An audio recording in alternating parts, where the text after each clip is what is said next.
50वें chief justice of India justice Dhananjaya Yeshwant Chandrachud के 2 साल लंबे कार्यकाल में हाई प्रोफाइल मामलों पर फैसले तो आए ही, साथ में कुछ तस्वीरें और वीडियो भी आई। न्याय की देवी की आंखों से पट्टी हट गई और हमने सीजीआई को यह कहते सुना कि उन्होंने तो A to Z सभी को बेल दे दी। उनकी विरासत को कैसे देखा जाए, इस पर बहस लंबी चलेगी, लेकिन एक चीज निर्विवाद है कि जस्टिस DY चंद्रचूड़ भारत के मुख्य न्यायाधीश थे और इस नाते रिटायर होने के बाद भी उन्हें कुछ सुविधाएं मिलेंगी। कानून के महीन जानकार होने के बावजूद जस्टिस चंद्रचूड़ वकालत तो नहीं कर पाएंगे, लेकिन कई ऐसे दरवाजे हैं जो उनके लिए पहले की तरह ही खुली रहेंगी। इसी तरह कुछ खिड़कियां बंद हो जाएंगी और अगर वो चाहें तो कुछ करियर ऑप्शंस पर गौर भी कर सकते हैं। हेलो एवरीवन, मेरा नाम हिमांशु है और आप देख रहे हैं खबर गांव। इस वीडियो में आप जानेंगे कि भारत के मुख्य न्यायाधीश का रिटायरमेंट कैसा नजर आता है। वक्त वक्त पर सरकारें सुप्रीम कोर्ट के जज को रिटायरमेंट के बाद मिलने वाली सुविधा और पावर की समीक्षा करती है। सरकार को ये ताकत मिलती है सुप्रीम कोर्ट जजेस salaried and conditions of services act 1958 की धारा 24 से। 30 अगस्त 2022 को सरकार ने आखिरी बार सुप्रीम कोर्ट के जजों को मिलने वाली सुविधाओं की समीक्षा की और लागू किया सुप्रीम कोर्ट जजेस अमेंडमेंट रूल 2022। जस्टिस चंद्रचूड़ को मिलने वाली सुविधाएं और प्रोटोकॉल इन्हीं रूल्स के तहत आने वाली हैं। सुरक्षा। सीजीआई एक संवैधानिक पद है, फिर न्यायपालिका के बॉस होने के नाते सीजीआई ढेर सारे संवेदनशील मामलों से जुड़े रहते हैं। इनमें से कई राष्ट्रीय महत्व के हो सकते हैं। ऐसे में रिटायरमेंट के बाद भी उनकी सुरक्षा जरूरी हो जाती है। इसलिए चीफ जस्टिस ऑफ इंडिया के पद पर रहे व्यक्ति को रिटायरमेंट के बाद अगले 1 साल तक 24 घंटे सिक्योरिटी कवर दिया जाता है।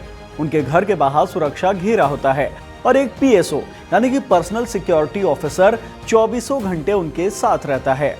पेंशन और बंगला। रिटायरमेंट के बाद चीफ जस्टिस ऑफ इंडिया रहे व्यक्ति की पेंशन 79,000 रुपए प्रति महीने से शुरू होती है।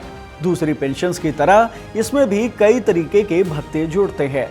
सबसे बड़ा भत्ता होता है डियरनेस अलाउंस, माने महंगाई भत्ता।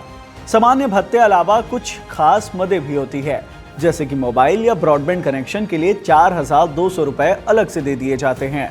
रिटायर्ड सीजीआई को दिल्ली में एक टाइप 7 बंगला दिया जाता है, जिसमें वो अगले 6 महीने तक बिना कोई फीस दिए रह सकते हैं। ये बंगला 3036 स्क्वायर फीट का होता है। इसमें 3 सर्वेंट क्वार्टर और 2 गैराज होते हैं। हालांकि ये बंगला चीफ जस्टिस के कार्यकाल के दौरान मिलने वाले टाइप 8 के बंगले से छोटा होता है।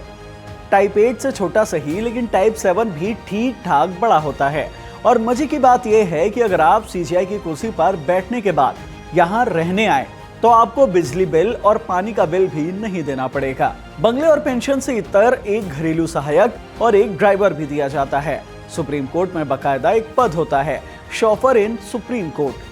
पूर्व सीजीआई को मिलने वाला ड्राइवर इसी पद का समकक्ष होता है।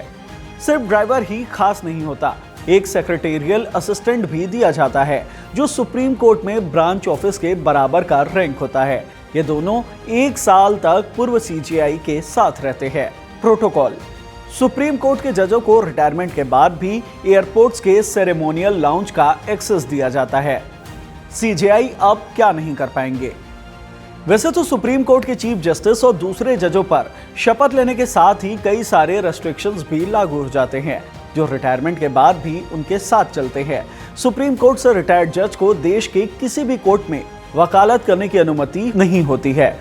संविधान के अनुच्छेद 124(7) के मुताबिक कोई भी व्यक्ति जिसने सुप्रीम कोर्ट के न्यायाधीश के रूप में पद धारण किया है, वो भारत की सीमा के भीतर किसी भी अदालत या किसी भी प्राधिकरण के समक्ष वकालत या कार्य नहीं कर सकता। ऐसा कानून बनाने के पीछे मुख्य तौर पर 2 तर्क दिए जाते हैं। पहला और सबसे बड़ा तर्क ये है कि चीफ जस्टिस के पास कई सारी संवेदनशील जानकारियां होती है, जिनका गलत इस्तेमाल किया जा सकता है। इसलिए जस्टिस के रिटायर होने के बाद कोर्ट प्रैक्टिस पर रोक लगा दी जाती है। दूसरा तर्क होता है जजों की संवैधानिक गरिमा का। इसके अलावा उनकी बातों का या सोच का सुनवाई करने वाले जज पर भी असर होता है, क्योंकि अगर पूर्व सीजीआई वकालत करने लगे तो भारत के सारे सेवारत जज कभी न कभी उनके मातहत रहे लोग ही होंगे। ऐसे में न्याय हो पाना जटिल हो जाएगा। Career option. ऐसा नहीं है कि कार्यकाल के बाद जज पर सिर्फ रिटायरमेंट की जिंदगी बिताते हैं। उनके पास कई तरह के करियर ऑप्शंस होते हैं। जिनमें से कुछ का जिक्र संविधान में भी मिलता है। आर्बिट्रेशन एंड कंसिलिएशन एक्ट 1996 के मुताबिक एक व्यक्ति जो सुप्रीम कोर्ट का न्यायाधीश या उच्च न्यायालय का मुख्य न्यायाधीश या उच्च न्यायालय का न्यायाधीश रहा है, वो भारत में मध्यस्थता परिषद यानी आर्बिट्रेशन काउंसिल का सदस्य हो सकता है। यानी कि रिटायर्ड जज वकालत ना सही लेकिन किसी मामले में मध्यस्थता जरूर कर सकते हैं। इसके अलावा रिटायर्ड चीफ जस्टिस राष्ट्रीय मानवाधिकार आयोग या ग्रीन ट्रिब्यूनल जैसे आयोग के चीफ के तौर पर भी सेवाएं दे सकते हैं या उनमें शामिल हो सकते हैं। पूर्व सीजेआई को राज्यपाल बनाने के भी कई मामले सामने आए हैं। जस्टिस पी सत्यनारायण राजू आंध्र प्रदेश के गवर्नर नियुक्त हुए थे। पूर्व सीजेआई रंजन गोगोई राज्यसभा में मनोनीत सदस्य बनाए गए। रिटायर्ड जस्टिस के लिए सबसे सेफ ऑप्शन माना जाता है एकेडमिक्स का, जहां वो लॉ स्कूलों में स्टूडेंट्स को पढ़ा सके, किसी कॉलेज में गेस्ट फैकल्टी बन सकते हैं या फिर एकेडमिक्स में जुड़कर लॉ के क्षेत्र में काम कर सकते हैं। एक सेवानिवृत्त जज को मिलने वाले भत्ते और उनकी सुविधाएं उनका हक होती है, जो बहस से परे है। लेकिन पोस्ट रिटायरमेंट करियर को लेकर कई बार बहस छिड़ जाती है। बेंच एंड बेंच की साल 2024 में छपी रिपोर्ट के मुताबिक पिछले 5 साल में रिटायर हुए 28 में से 6 जजों को संवैधानिक या वैधानिक पद दिए गए हैं। इनमें से हर नियुक्ति विवादित रही हो, ऐसा नहीं होता है। लेकिन आलोचक ध्यान दिलाते हैं कि अगर जजों को रिटायरमेंट के बाद पद का लोभ हो तो ये बात उनके फैसले को प्रभावित कर सकती है, खासतौर पर ऐसे मामले जहां जज किसी राजनीतिक पार्टी या पदों से जुड़े होते हैं। पूर्व chief justice of India Ranjan Gogoi के राज्यसभा पहुंचने के मामले की खूब आलोचना हुई थी।